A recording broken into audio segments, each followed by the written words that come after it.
we're gonna record Doom 3 today! Matt, wake up!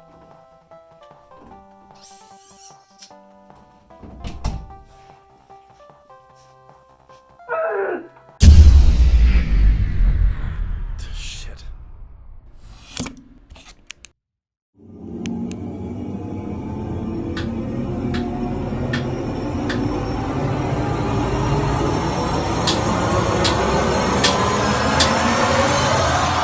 Oh, Matt, thank God. I thought it was like a fucking zombie or something. Anyways, what the fuck is that? Hey, what's up, man? I don't know what's going on, but what I do know is I want some revenge. You mind if I... Matt, I don't know what's going on! I don't want to shoot you or anything! No! Yeah, so Matt's a fucking zombie now? No, I don't know how it happened. Shoot him, I'm not gonna shoot him.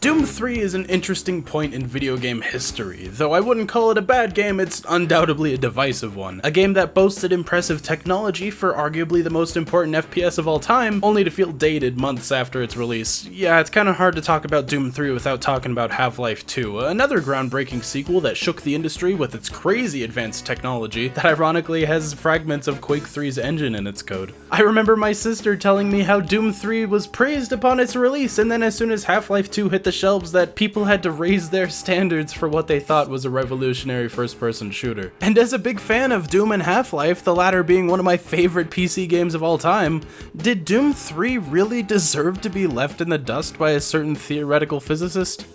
Yeah, it did. I know a bunch of people have said it online, but Doom 3 is just not my cup of tea. I'm sorry if that sounds cliche to say, but trust me, I'm not saying it just because everyone else is. I'm sure you've heard this one before, but it's not a bad game, it's just not a good Doom game. This game felt more like a tech demo more than anything, with John Carmack wanting to show off the technical prowess of their new id Tech engine, but the game just lacks character and reeks of growing pains. But that doesn't mean that it shouldn't have ever been made. Love it or hate it, Doom 3 needed to exist, and I don't mean that in a bad way. Doom 3's id Tech 4 engine is still impressive today with its lighting and physics engine, albeit a bit lacking compared to other engines like the Source engine. But it does boast one feature that I think really helps the engine stand out, and that's its impressive use of screens. I know that it's a really small detail, especially for today, but when I played 2011's Deus Ex Human Revolution, the interactable screens of the game blew my mind. I hadn't seen anything like this before, but lo and behold, Doom 3 went completely under my radar and used what felt like an even more advanced form of these screen interactions than Human Revolution that came out 7 years later. It also has a surprising amount of future-proofing, though the in-game models can range from pretty good to... oh god. The lighting engine still looks fantastic, even today, and though the options menu itself doesn't support widescreen monitors at 1080p, it does in the form of console commands. If you're playing vanilla Doom 3 for the first time after this video, I'm gonna flash up the console commands that I used on screen, as well as a link to the Steam guide in the pinned comment that helped me out with this. You don't need a source port, you don't need mods, everything you need is in the engine itself. Thanks, John Carmack. Though if you do plan to play the game in widescreen, which I'm going to assume you are, the aiming reticle is stretched into an oval shape. You'll get used to it, it's just a little strange. I should also note that I'm playing the original vanilla release of Doom 3, not the BFG edition. I thought really hard about which version of the game I was going to look at for this video, even consulting friends who love this game to ask for their opinion, and honestly, I was a bit mixed. Some suggested that I stick with the original release of the game since the BFG edition doesn't preserve the tense horror atmosphere of the original game, while others recommended me the BFG edition for the exact same reason, saying that the BFG edition makes the game feel more like your traditional Doom game. And though that's exactly what I want out of this, I decided that I'm going to stick with the original vanilla release of the game. I'll take a look at the BFG re-release in a future video along with its expansions, but today we're just going to be focusing on the main story at play. But with that said though, if anything I'm about to critique Doom 3 about in this video is fixed in the BFG edition, be sure to let me know in the comments. But before we get started, we need to go back, all the way back to 2001 in Tokyo, Japan. Apple is hosting their Macworld conference in Tokyo to show off the power of their Mac OS X powered by GeForce. Steve Jobs brings out the legendary John Carmack to show off the technology id Software had been working on, debuting Doom 3 to the world for the first time. Now this caught the world by a bit of a surprise. It had been 7 years since Doom 2, the last Doom game that John Carmack himself had worked on. Though the events that led up to Carmack's decision to start production on the sequel is a bit of a rocky one. After id Software had released Return to Castle Wolfenstein, a full remake of Wolfenstein 3D using modern technology at the time, John Carmack thought, well, what if we remade Doom using modern technology? What if we remade the Doom we originally sought out to make before we were bottlenecked by our own technology?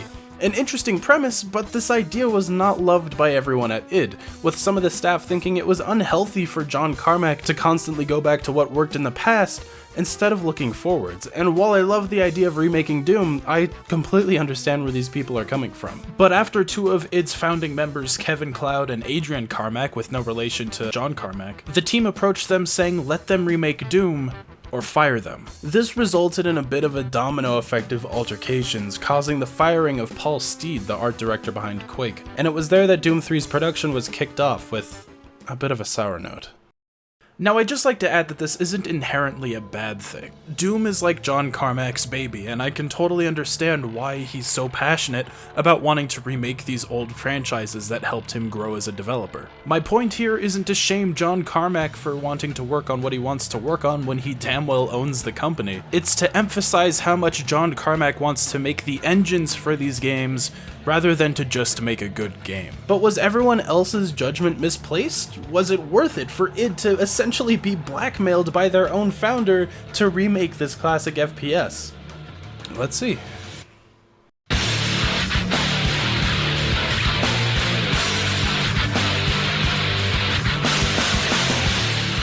Alright, well, we're off to a good start. We got Mars, we got a pretty solid theme song by Tweaker, and we got the Doom 3 logo right in our face, and it's alright.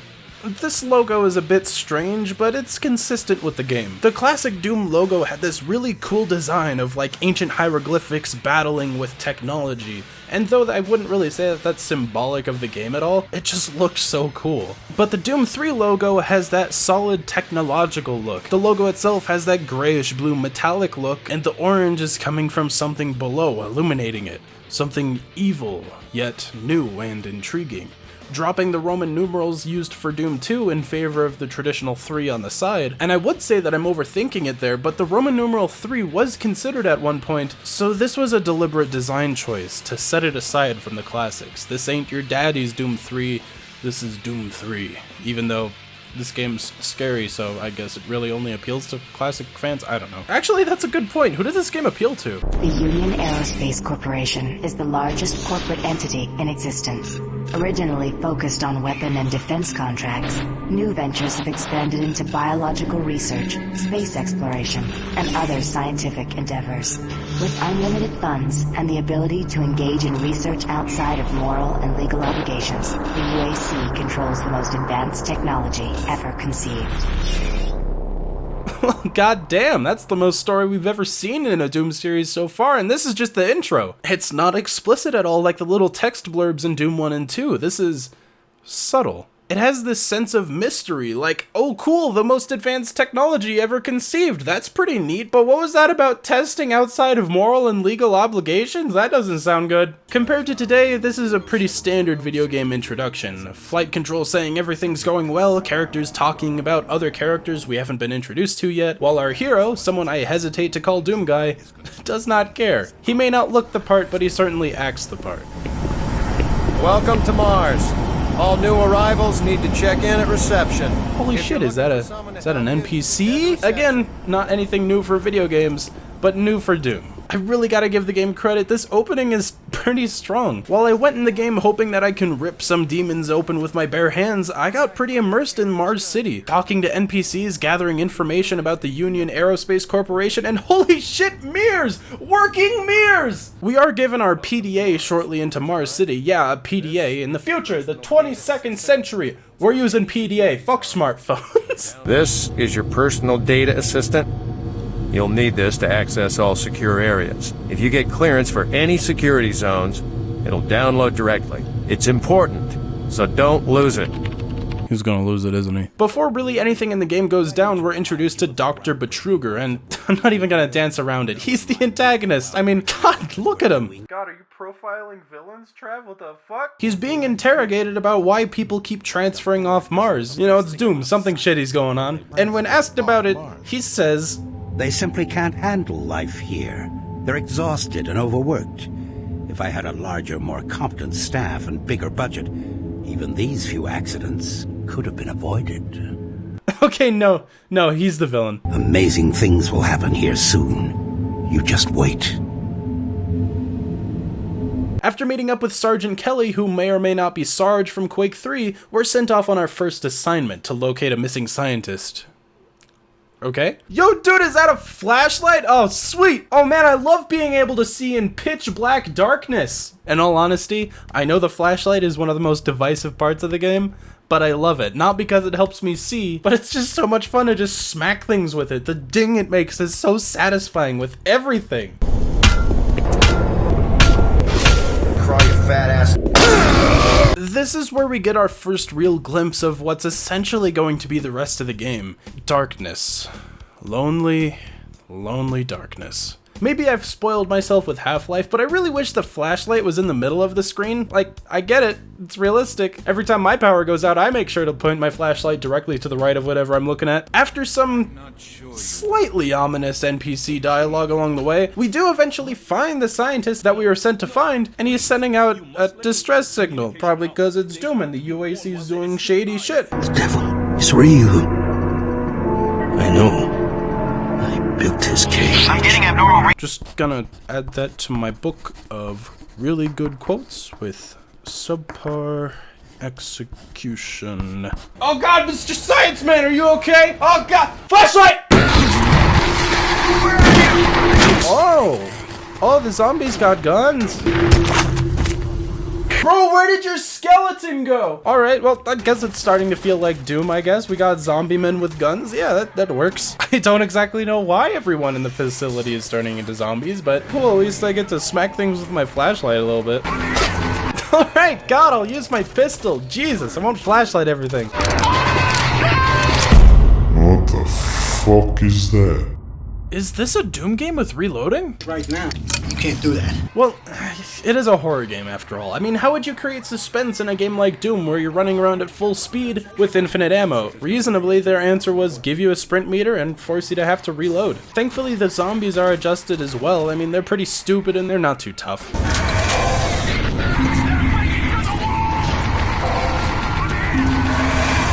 Oh God, what is that? Wait, is that thing throwing fireballs at me? Don't tell me that's an imp.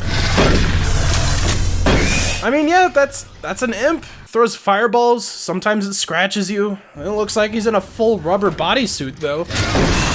Sometimes they'll leap at you if you're a good distance away, but a single shotgun blast at point blank is usually enough to get the job done. Seriously, these guys are not scary, especially when they're trying to be scary. Imps just love to wait for you. As soon as they're on the other side of a door that you're about to open, they're gonna lunge at you because that's scary! The shotgun, much like its 2D predecessor, is gonna be your best friend for most of the game. You can find it pretty early, though since secrets aren't labeled as secrets, I'm not sure if I found it early or not. Ammo is plentiful and most demons in the first half of the game are taken down easily with just the shotgun. We're one of the few remaining survivors in the facility. Sarge, who's talking shit about us earlier in the adventure, reluctantly sends us to go meet up with Bravo team in the Alpha Labs to send a transmission to Earth, giving our PDA clearance for the upcoming areas. The PDA is actually kind of awesome, I love it. It helps make the world of Mars City feel more alive. From a functionality standpoint, this is your colored key systems from the previous game. Since the game isn't split into individual levels and reusing colored keycards wouldn't really make much sense in a world that bases itself more on reality, our PDA gathering the name and clearances of certain areas rather than updating in color is a really creative way of adapting this rather cartoonish game mechanic from the previous games and moving it into a more realistic setting. We're also able to read emails and hear voice recordings from PDAs that we find from other scientists, often off of a corpse with the PDA itself giving us clues to how they died, again making the world feel more alive. It kind of gives me Deus X vibes in a way, and that's far from a bad thing.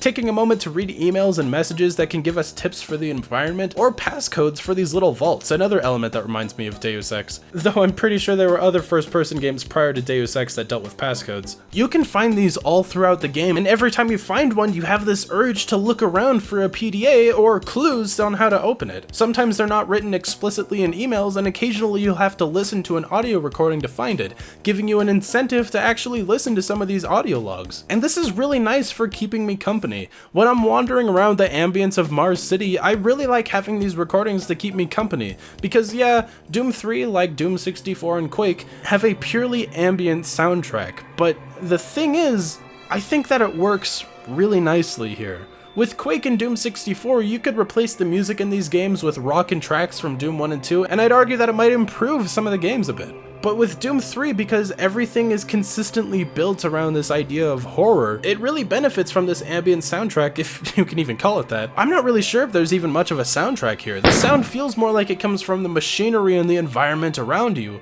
and less like an MP3 or a .ogg file being loaded into the background. I like this ambience. This is good ambience. I mean, hell, could you imagine playing Doom 3 with having E1M1 blasting in your ears?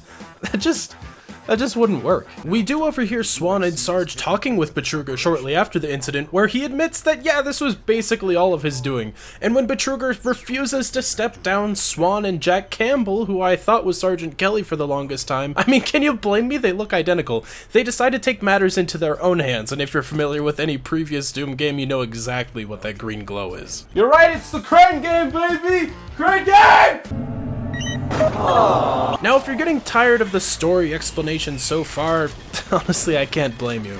I'm not the biggest fan of having our story explained to us, the player, in a way that doesn't involve the character that we're currently immersed in. If id really wanted to scare us, they would have the Marine figure out the story as he goes on. Later parts of the game do this really well, but the beginning of the Hell invasion is just a little bit too on the nose. The Doom Marine also feels like a bit of a bystander, being told where to go for 2/3 of the game. Like, Marine, we need you to go turn the power on so we can send out a distress signal, to, oh god, please don't send out that distress signal, that's exactly what the demons want. Because you see, the whole reason that the demons are invading Mars is because they don't have a proper way to teleport to Earth. When humans decided to terraform Mars via the use of the Hydrocon, a device used to give Mars a more breathable atmosphere, their excavations unearthed ancient temples filled with satanic artifacts.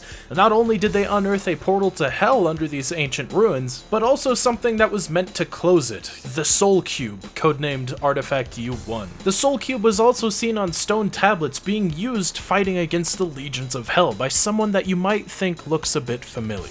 This alone seals the idea that this is a different Doom guy than the one that sealed himself in hell at the end of Doom 64, assuming this is canon. Doom 3 might be canon, but not in the way that you might think. What if hell itself is eternal, constant across the multiverse? And though our Marine from Doom 3 might not be from the same universe as, say, Doom 1 through 64, this might be the same hell. It's a bit of a stretch, and more of a theory on my part. John Carmack himself said that this isn't meant to be like Doom 1 or Doom 2, or as id put it, takes place as if the first two never happened. So it's very important that fans realize that this is not Doom 3, you know, after Doom 2 Hell on Earth. This is Doom 3, whereas Doom and Doom 2 never happened. Maybe the stone tablet doesn't mean anything. Maybe it's just meant to be a fun Easter egg that serves no purpose to the lore. That would be stupid, though. Now, before you ask why I'm bringing up the Soul Cube with almost no build-up to discussing it, that's kind of how it's presented in the game. It just gets thrown into the plot out of practically nowhere. I really wish I had a better way to segue into this, but I mean, if the game couldn't give a shit about it, I don't know how I could give a shit about it. Though the Marine's journey to acquire the Soul Cube is a long one, and along the way he runs into a handful of demons. Some new, some familiar, and some... oh god, what is that? Foreskin abomination. Okay, well at least the doors are safe. Okay, I take back everything that I said about Doom 64's Demons redesign, because these are just underwhelming, I'm sorry. Because of the game's lighting, or lack thereof, it's already kind of difficult to distinguish some of the demons from each other until they're right up in your face. But that's not entirely a bad thing. If you haven't played Doom 3 before and are interested in playing it in the future, I highly encourage you to use surround sound headphones. Not so that you could shit yourself when a monster screams right behind you, because let's face it, you won't. It's so that you know what demons are around you. In Doom 1 through 64, you're able to recognize what demons are in a room from their silhouettes. They all have a unique design that even just glancing at the room, you're able to tell what enemies are in the room once you're familiar with all of the enemy types. And though I don't like the redesigns of some of these demons, in Doom 3 you're doing basically the same thing, but with sound. Very few of the demons sound alike, and though I don't like the redesigns of some of these demons, recognizing what sounds come from what demons is usually enough to tell what's in the room with you. Or when you're in a dark room and you start hearing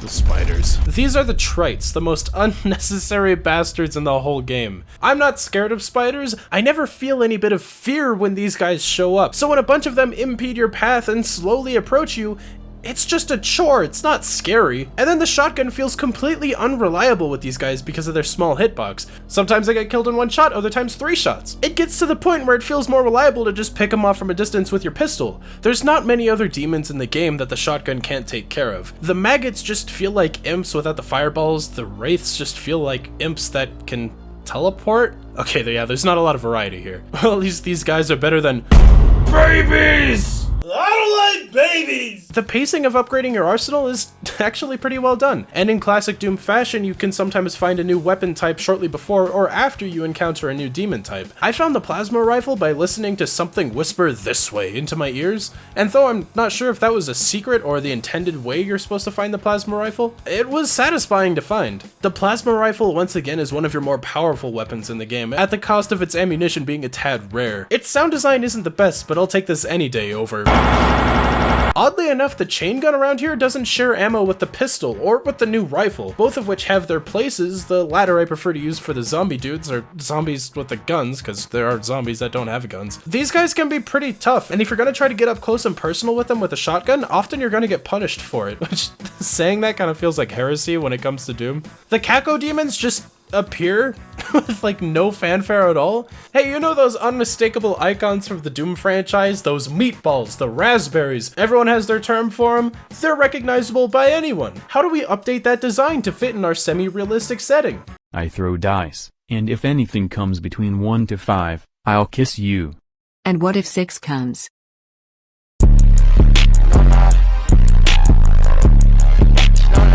This is, without a doubt, my least favorite redesign in the game. The Caco demons are a complete pushover. Sure, their design is consistent with the rest of the game, but it's just a flying deformed skull with a protruding brain. The way I see it is kind of like when your favorite childhood cartoon gets adapted into a gritty live-action reboot. It's like, yeah, these new designs aren't bad, but like, why did you make it? Oh, speaking of skulls, do you remember the Lost Souls? Have you ever wanted to know how one of them was made?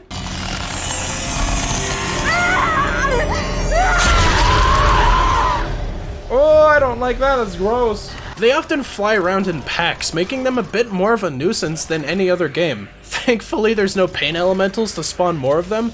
The only thing that really bothers me is that now they're the size of a normal human skull instead of them being just giant skulls. I mean, they're not even skulls, they're just big faces. But because of their reduced size and being able to move around in 3 dimensions, these are some of the most annoying enemies in the game. Now, I think that it's about time that I address the elephant in the room. The flashlight. A simple tool that divided the fan base, especially with the BFG edition. It's a simple tool, lets you see in the dark, but here's the catch. You can't use the flashlight and a weapon at the same time, which is where the game's sound design really comes into play. Again, I think that the sound design in Doom 3 is fantastic, but not because it could have been, but because it needed to be. If the sound design sucked, I'd be humming a different tune when it comes to the flashlight. The style of gameplay where I'm choosing between my ears to navigate versus my visuals is something I've never experienced in a game before. I should also note that I'm not a big fan of horror. When I was younger, the genre just freaked me out too much, and now as an adult, it just kind of bores me. Sure, an imp jumping out at you through the doorway might scare you the first time, but the 28th time it won't even faze you. And if for whatever reason an imp jumping out of a doorway does scare you, the game's rather primitive ragdoll physics will quickly extinguish any kind of fear that you might have had. You can tell that they thought that these ragdolls were some scary shit, making corpses fly around while the villain laughs at you, but today this fucking cracked me up. It felt like I was watching a Gmod video. Horror just isn't a genre that has ever fascinated me, not when I was young and not now. And hell, the only horror movie to ever leave me unsettled in my adult life was John Carpenter's The Thing, which I can't help but feel like was a source of inspiration for some of Doom 3, minus the whole, ooh, who can you trust, because oh, that would actually be interesting. When I first first started this game, I treated it like it was a special occasion. I made sure that my lights were off for my first genuine horror experience in a video game, and the only time I actually got scared in this game was when I turned the corner and there was an imp right there. Like, that wasn't meant to scare me, it just scared me because I wasn't expecting it. But everyone you encounter in this game, you can't trust anyways because they're gonna die eventually. Even this innocent scientist who helps guide you to the exit in this underground area dies right before you get him there. You do rescue this one scientist who later on rewards you with goodies and weapons later on in the story, though I'm not really sure if it's possible to fail to save him. I mean, this isn't Deus Ex. Man, I keep talking about Deus Ex today. Remember to subscribe and don't miss my Deus Ex reviews coming 2021. Just like X6. There are a pretty comfortable amount of bosses in the game, even if they're just bullet sponges that don't require a lot of strategy. But to be fair, that's pretty consistent with the franchise. And if you're finally hoping to see an updated version of the Spider Mastermind, well, once again, you're gonna be disappointed. We do get a spider boss who uses telekinesis, which is pretty close to the Spider Mastermind. I mean, it was planned to have a telekinesis move at one point, though, come on, you didn't need to give the Spider Mastermind a pair of breasts to make her attractive. She was already attractive. Oh God, I'm gonna regret saying that. Though the Spider Mastermind was planned to appear at one point, and the concept art looked pretty freaking rad and genuinely creepy. It's a shame that it was never fully realized, though the Cyberdemon does return, but we'll be getting to that in just a bit. Oh hey, remember that Bravo team that Sarge told us to meet up with? Well, they died, big surprise there. But not only did they all die, but in a scuffle with some imps, this egghead shoots a pipe that causes a chain reaction and sets off the coolant for the Hydrocon. Oh boy! Normally I'd mock storytelling like this, and it's not perfect, but I'll give it some credit for creating a moment with some pretty high tension. Now with how events in the game have transpired so far, I was fully expecting a plot device to come out of nowhere and actually destroy the Hydrocon, leaving you to fend for yourself as you deal with the consequences of that. And I was genuinely invested in this bit, and though it doesn't explode, afterwards it did give me a feeling of accomplishment.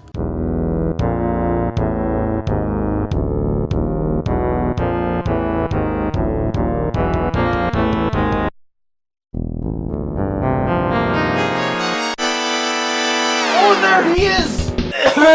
Ow! There's my son! Wait, no! Hey look guys, the Revenant and the Archvile are back. They were gone in Doom 64, but they brought them both back. There's one thing that's really strange about this edition, though. These are two of the few demons in the game that actually look like their classic counterparts at first glance.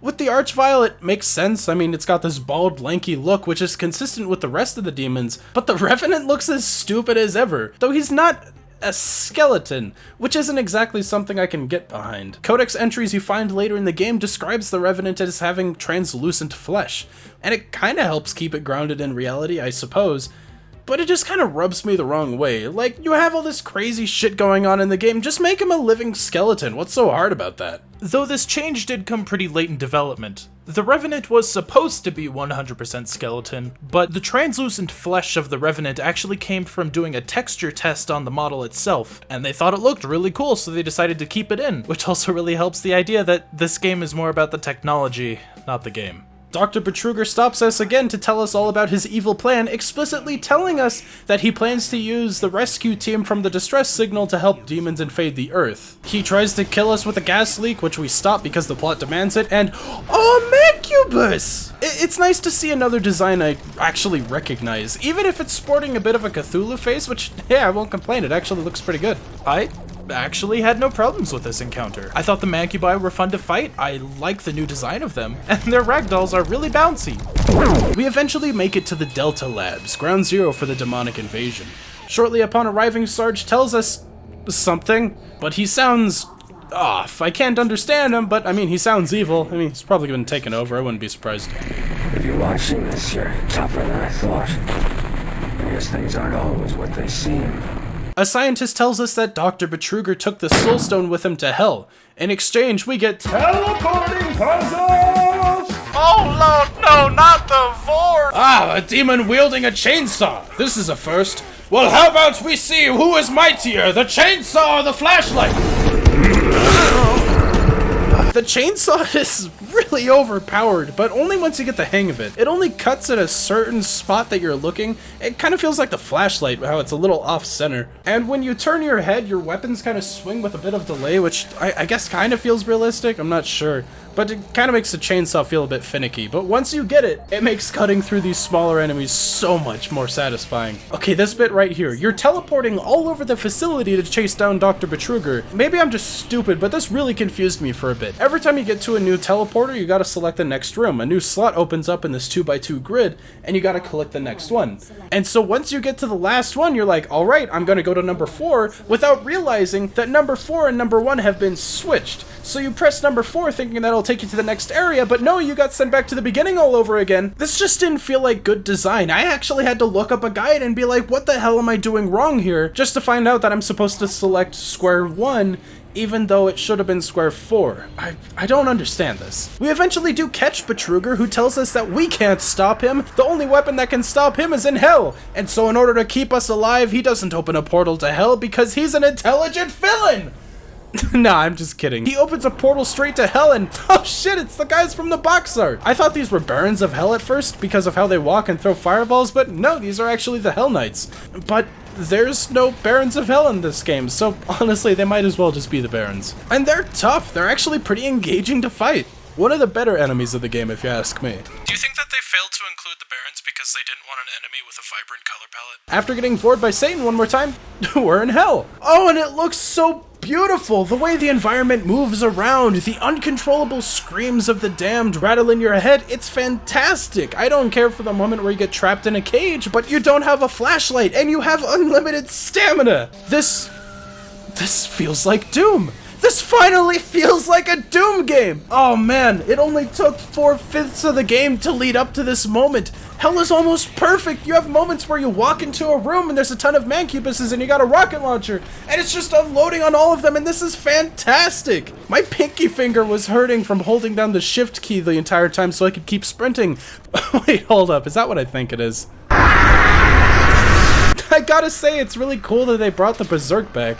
It's kind of weird and immersion breaking, but at this point, I don't care. I'm not a big fan of the screams of the infinite damned constantly yelling into my head during this process, but I mean, it's fun. And hey, early on, you could find a PDA of someone saying that a BFG went missing in hell, and if you explore enough, you could actually find this missing BFG right before one of the boss fights. It's a bit unceremonious, but hey, I got a BFG, what do I care? And what follows is a pretty fucking rad boss fight against the Guardian of Hell. This fight feels rather arcadey, and I mean that in the best way possible. You can't damage the beast directly, but it'll fire out these little seekers with spotlights. Destroying all of this makes this giant fuck me beacon come out of the back of the Hellguard, and then you gotta blast it. It's a rather simple boss fight, but it was so fun. This whole Hell segment was so refreshing. Killing the Guardian of Hell, we actually find the Soul Cube. The Soul Cube itself is seemingly alive, and it tells us that if we free it from its eternal prison, then it'll smite down the evils of hell. From a functionality standpoint, the Soul Cube is a weapon, and a pretty unique one. It can only be used once before having to be recharged by killing other demons, and by God does it let you know when it's ready to be used.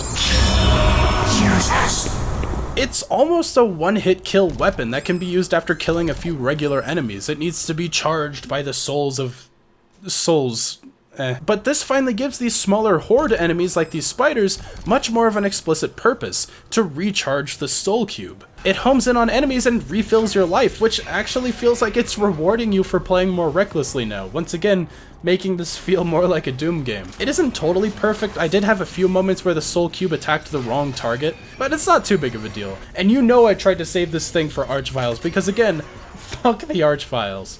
Fuck the Archviles.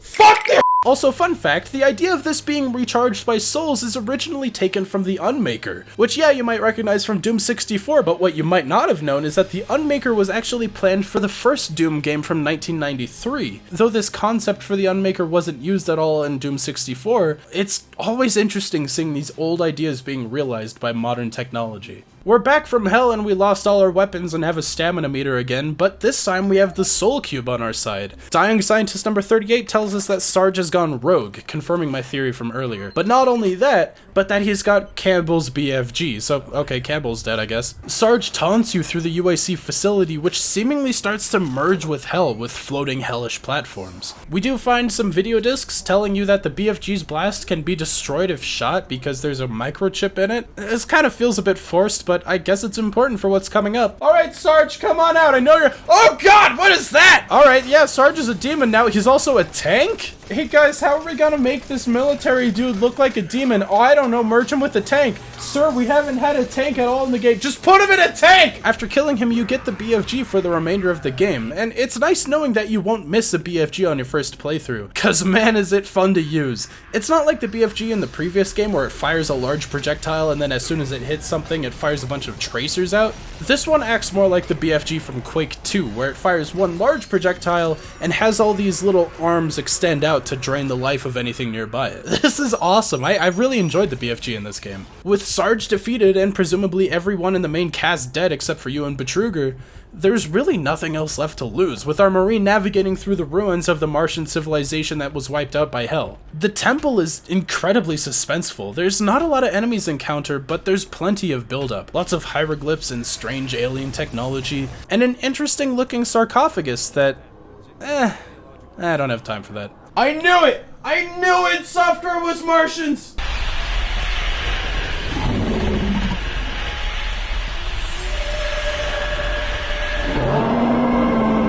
Ah, there's the Cyberdemon. Looking pretty good, though it feels like there's a bit more cyber than there is demon. I mean, what's the deal with the giant jetpack on his back? Spoiler alert, he doesn't use it. Yeah, this is definitely a boss fight. Actually, no, this isn't really a boss fight, it's more of an event. It's not difficult, but it's not satisfying. You can't hurt the Cyberdemon. None of your weapons do anything. Completely going against the whole philosophy that the Cyberdemon was created on. Shoot it until it dies. Instead, we got our handy-dandy plot MacGuffin. This whole fight is just stay away from the Cyberdemon until you've killed enough demon fodder to charge your soul cube. And it doesn't immediately look like it's doing much. Doing actual damage to the Cyberdemon doesn't feel satisfying. I mean, when you hit it the fourth time, it goes into a cinematic with unsatisfying camera angles with the soul cube chopping off the Cyberdemon into tiny pieces, closing off the portal to hell under Mars. Man, what a sad use of the Cyberdemon. I can't help but feel like this boss fight was a bit rushed and just lazily slapped on for the finale. The Cyberdemon is one of the most recognizable Doom bosses, so hey, we gotta include that into the game. It wasn't satisfying. The plot MacGuffin that I barely had any attachment to in the first place does all the fighting for me. This doesn't feel like the Marine is a badass one-man army against hell. It just made him feel like a bystander who's watching the events of the game unfold in front of him in a very unsatisfactory way.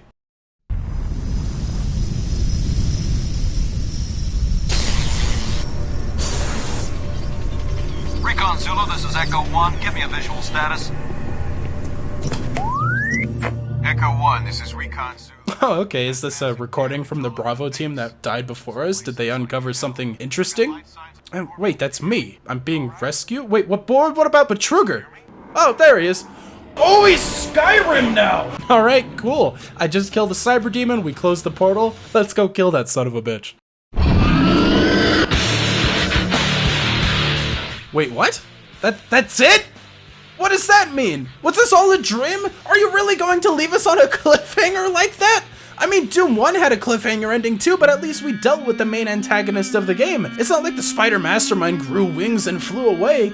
This isn't infuriating because it's a cliffhanger, this is infuriating because it's not satisfying.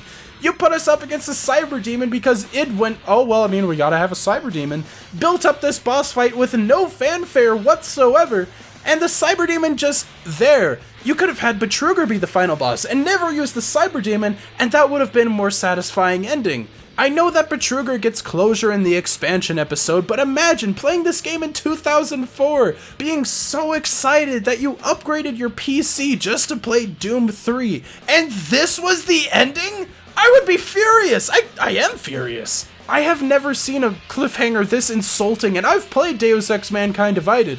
Doom 3 took me almost 5 recording sessions to beat, each spanning from about 1 to 3 hours, and my enjoyment of the game really only peaked about halfway through my 5th recording session when I went to hell. That's less than 10% of the entire game. But here's the thing. When it comes to whether or not I should recommend Doom 3 to you, I really do recommend it.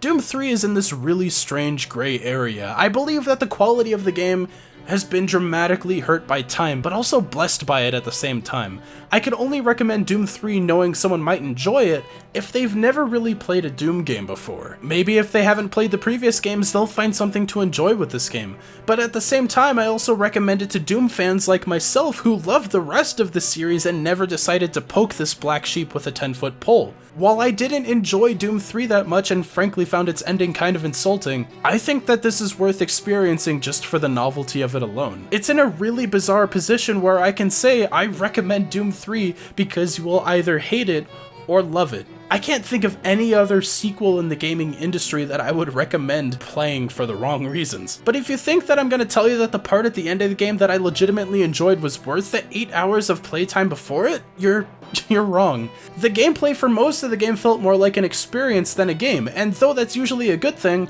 often experiences are best experienced only once. I will eventually replay this in the BFG edition, which I'm now looking forwards to since I don't want to preserve the suspenseful atmosphere of Doom 3. I get that there's a handful of purists out there that prefer it like this, but I don't. I'm glad I experienced Doom 3 in all of its vanilla glory, and I'm impressed with a good chunk of the game. I was incredibly immersed, and there were glimmers of hope that showed that this engine could work for a Doom game if the staff really put themselves to it. But this was just not worth the build-up, no matter how fun it was. And with an ending so just not satisfying, and a villain so one-dimensional who actively invites you to go locate the one weapon used to defeat him, just to fly away in the end and never properly encounter our protagonist? I'm sorry, but I don't think that's good writing. You could tell that the people at id Software tried with this one. They brought in horror writer Matthew J. Costello, but unfortunately I don't think that really helped them too much. The story might have been sound, but it lacked any heart and soul. Doom 1 and 2 had very little story, but at least they had charm. I mean, Doom 64 had the best story of these earlier Doom games, and that entire game was outsourced to Midway. As much as I hate to say it, I think that the future of the Doom franchise is better off in someone else's hands. Someone who's equally as passionate about the game as they are the technology around it. Hey Trav, I just got out of the shower, buddy. I'm ready to do some filming whenever you are. What is that?